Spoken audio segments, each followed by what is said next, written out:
Nanggigil si Kawhi Leonard pero napangiti si Daklo sa nangyari. Dalawang malaking gulo ang nangyari sa araw na to mga idol sa dalawang magkahiwalay na laban sa NBA. Grabe, napasugod ang coaching staffs sa laban ng Phoenix at Nets at OKC Thunder versus Pelicans naman hanggang sa tunnel. Inawat ang rookie. Utah Jazz versus the LA Clippers ni Kawhi Leonard mga idol. Since December 20, 2025, etong LA Clippers ang best team sa NBA with 15-3 win-loss record. Well, natambakan kagad ang Clips mga idol sa first quarter. Hindi pa kumakana si Kawhi Leonard, only 2 points sa opening frame.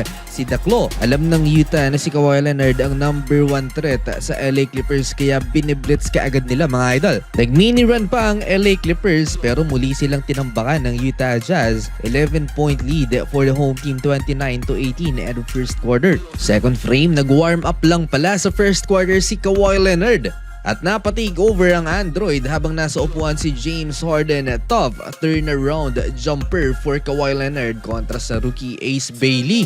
Sunod-sunod na puntos mga idol. Kawhi Leonard favorite spot dito sa baseline. Running fadeaway jumper for Daklo at binuli din niya ang defense naman ni Lauri Markkanen. 11 points in 5 minute stretch for Kawhi Leonard. Offense funnels through him. Same spot as a moment ago, same results.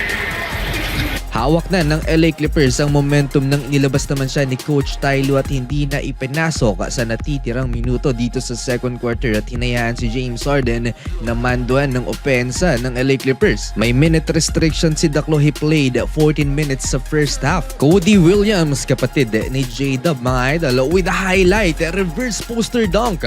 Just went off the court. He's been the best player. Oh my goodness! Hindi nagustuhan yon ni Kawhi Leonard. Nabutas ang depensa ng LA Clippers. Nawala tuloy sa LA ang momentum. Lauri Markkanen, 3-point basket, 45-39. Isa pa mula kay Lauri Markkanen, his second field goal, highly contested layup, dalawang sumabay. Ito namang bumawi ni James Harden, 3-point basket for the Beard. Pero minus 11 si James Harden, pinakamababa sa Clippers. Attack mode, James Harden splitting the two defender floater for the MVP. Running downhill, Kendrick Nunn for the lead, 53-51.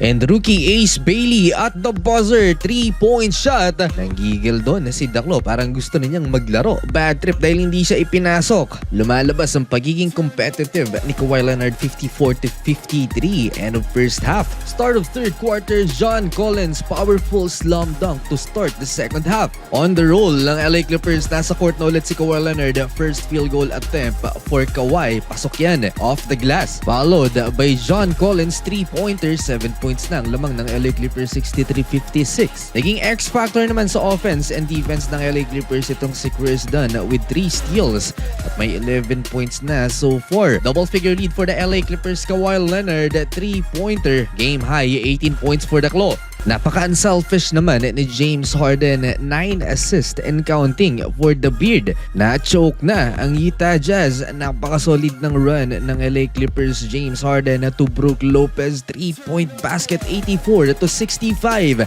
Double-double na ang 2018 MVP, 16 points, 10 assists. Habang nasa upuan si Kawhi Leonard, kumana pa si Nico Batum mga idol. Under 2 minutes at masaya na si Kawhi Leonard kung kanina ay gigil labang nasa upuan si Daklo. Mukhang satisfied na siya sa kanyang mga teammates' performance. 89-74 end of third quarter. Manageable pa ang lamang ng Clippers, 89-77. 12 lang inahabol ng home team. Kawhi Leonard, big 3-pointer laban kay Ace Bailey, 97-79.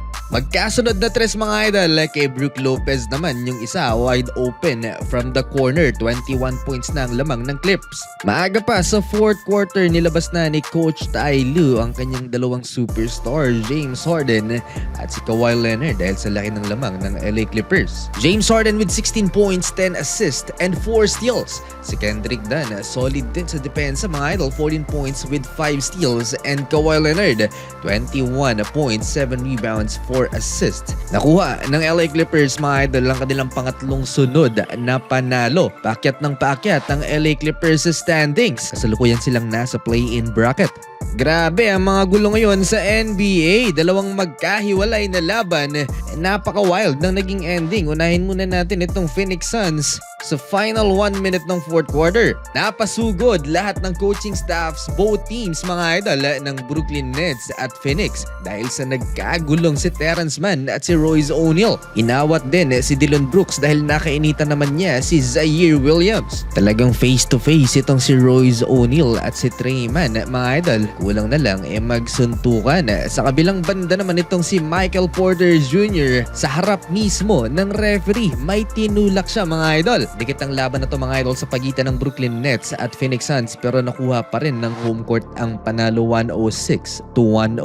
Malaking gulo ang nangyari sa ending sa laban ng OKC Thunder at New Orleans Pelicans. Talagang lahat ng players at coaching staffs ay sumali sa pag-awat dahil halos magka-brawl na sa ending ng laban. Pero bago to, meron na talagang mainit na sagutan sa pagitan ng dalawang koponan. Under 90 seconds ng fourth quarter ay nagkasagutan at nagkatulakan mga idol itong si Saddiq Bey at Jalen Williams. Awat lahat ng players na nasa court kasama na ang MVP SGA.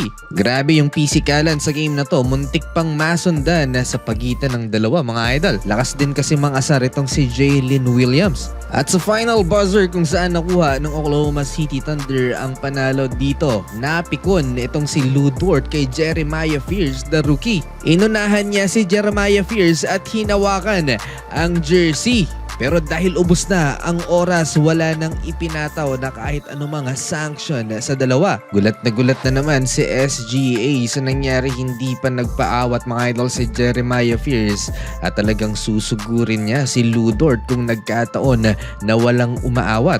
Mainit ang ulo nitong si Jeremiah Fears kahit sumali na sa pag-awat si Jordan Poole, susugurin pa rin niya si Lou Dort. Pinagsasabihan na rin siya ng coaching staff na tama na. Pabalik na ng locker room si Lou Dort, ayaw pa rin paawat ni Jeremiah Fears. Gusto pa rin niya kumawala sa pumipigil sa kanya mga idol. Ang matindi dito mga idol kay Jeremiah Fears, hanggang sa tunnel ay inaawat siya ng coaching staff dahil gusto pang magpumiglas mga idol ng rookie at susugurin pa si Lou Dort. Kahit si Zion Williamson tumulong na sa pagpapakalma kay Jeremiah Fears. Hindi na rin pa sumali ang ilan sa mga players kaya hindi na nag-escalate ang tensyon. Well, sa pangunguna ni SGA with 29 points, 6 rebounds and 4 assists, nakuha ng OKC Thunder ang panalo 104-95 habang ang New Orleans Pelicans naman ay pinangunahan ni Zion with 21 points and 11 rebounds.